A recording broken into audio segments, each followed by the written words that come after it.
Red sky at night, tires burning.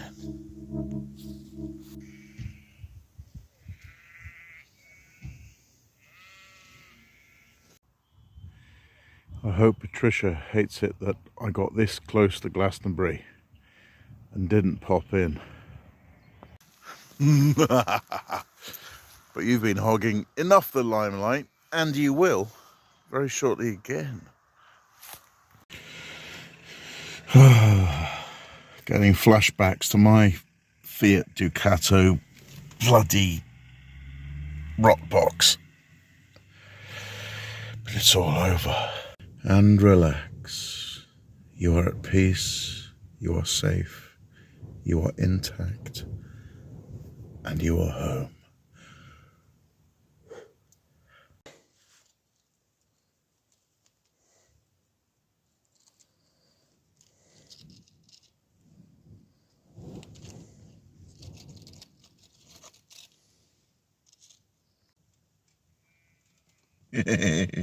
You know what time it is.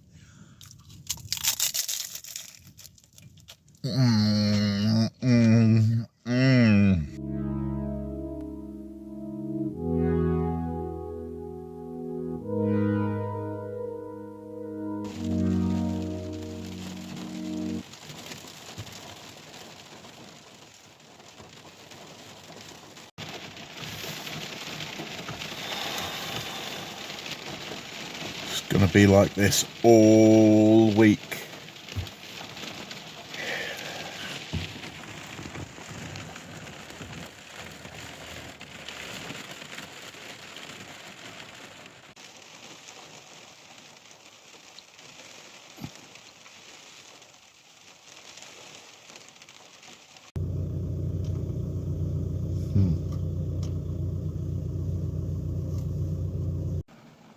And it rained, and rained, and rained.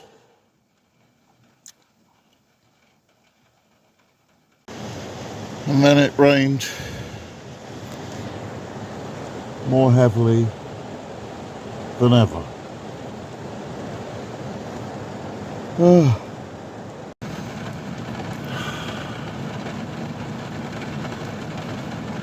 Better close that window before it drips on my pillow. Oh no, it already has. No! No! Oh, no. It could have been worse if I'd waited longer. Well, it's only been raining half an hour.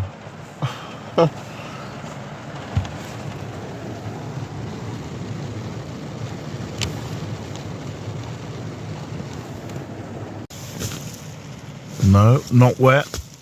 Not wet. Little damp. Not wet. And the mattress only wet in that little square there. As the last few drips on the interior do their thing.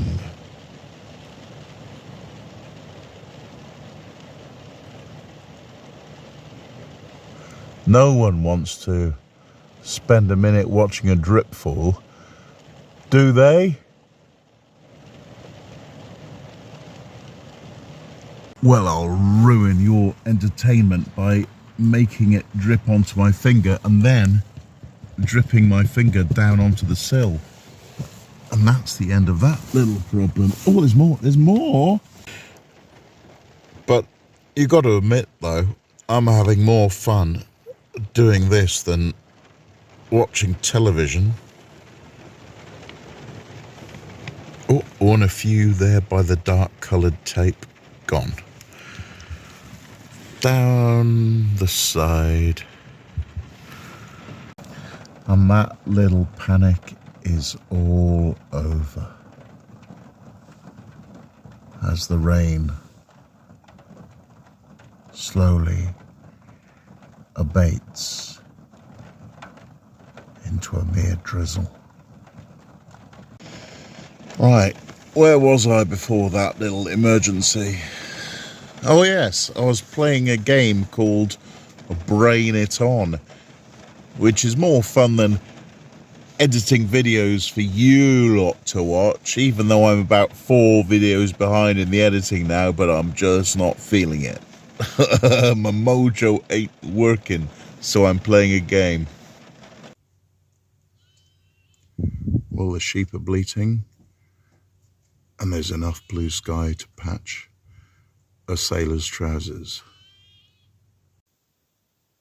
And the only thing that calls me away from this lovely place is the urgent need for a number 2, which is the story of my van life.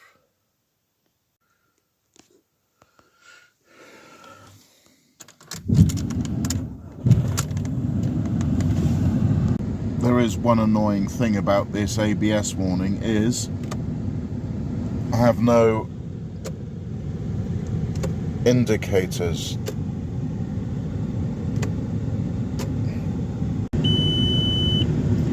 That's annoying. So what I have to do is turn it off and on again several times until something different happens.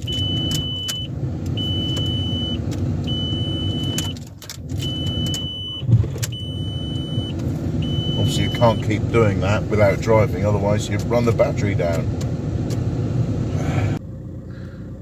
Looking over the vast plains of Avalon in Somerset, we see the rolling hills slowly turning into the flat plains in the mist.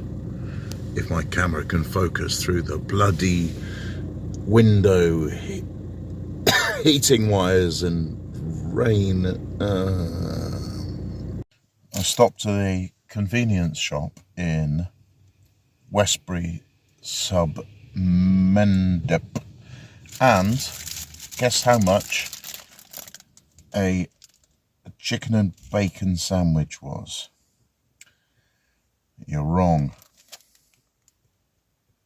£4. Lucky I didn't eat anything at all yesterday, so kind of makes up for it. I've been to countries where you can have a plate of hot food in a restaurant for £4, but then the staff don't wash their hands after a poo, so it really isn't worth the risk. And out I pop into the picturesque Somerset village of Wedmore, and it just so happens I'm parked right outside the bogs, into which I'm genuinely going to walk with a parent to get Blandon. All gone well so far. Right, let's get down to business. Simple, no electronics, no chips, no sensors, just good old-fashioned hygiene. Interestingly, if you can hear me over the cistern and the loud traffic, this toilet has been twinned by this bog in Myanmar.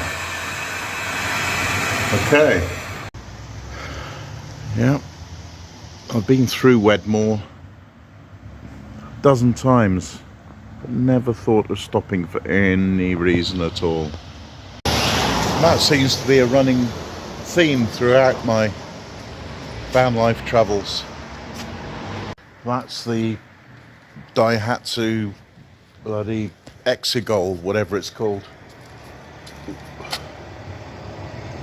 with an Eldis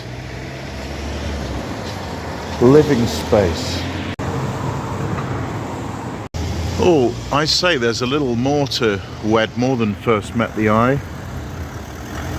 Again, the current inhabitants squatting on what remains of a superior civilization in the past. Go on, nerds, what plane is that? H101 links, I don't know. But I do enjoy this signpost here. It says toilets, and you're already in the toilet by the time you've seen that sign.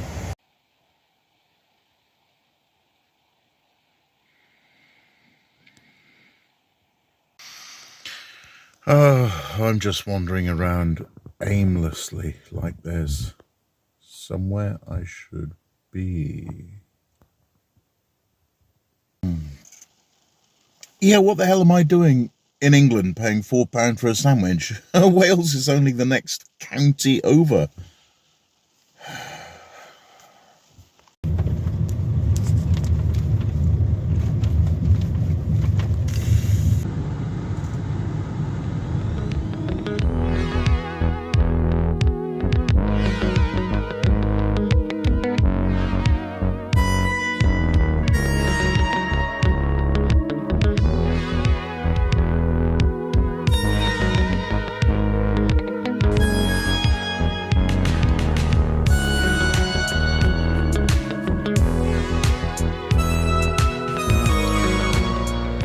There are those who've suggested I get a roof box, but look,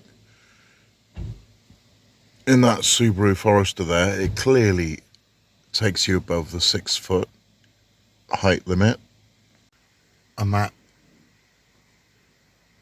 prevents you going into car parks and through height barriers, some of which can be 2 meters. 1.80 meters in Milton Keynes.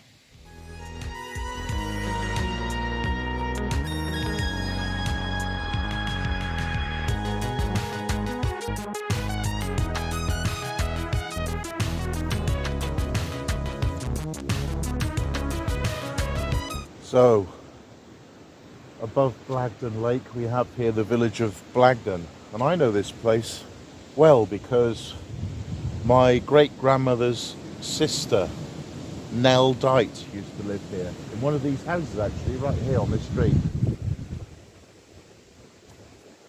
And she lived with her, she never married, she lived with her lifelong friend, Miss Stevens, nurse. And sometimes we used to meet, like, their family would come over as well, so that'd be, because they had kids our age, that'd be lovely.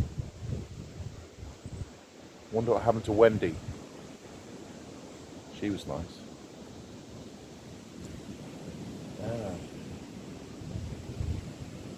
But do you know what? If I'm going to have overcast weather and the uncertainty of rain and the bleak dying branches of trees in late autumn, I could have the certainty of rain and the certainty of all the leaves falling in Wales, which is where I'm going next. Look at that solitary side light. I don't know if you can see it with this exposure.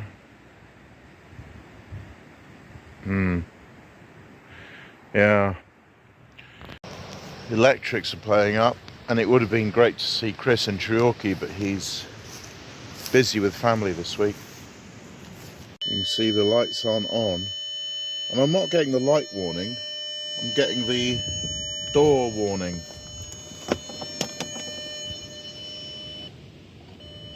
Right, what are the chances I'm going to have indicators when I start this up?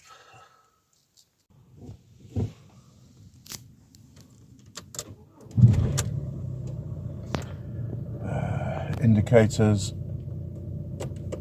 No, damn it.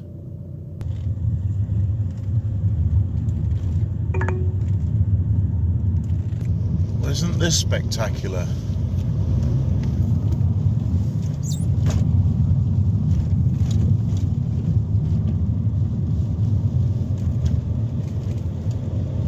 Looks like it was an old Victorian estate.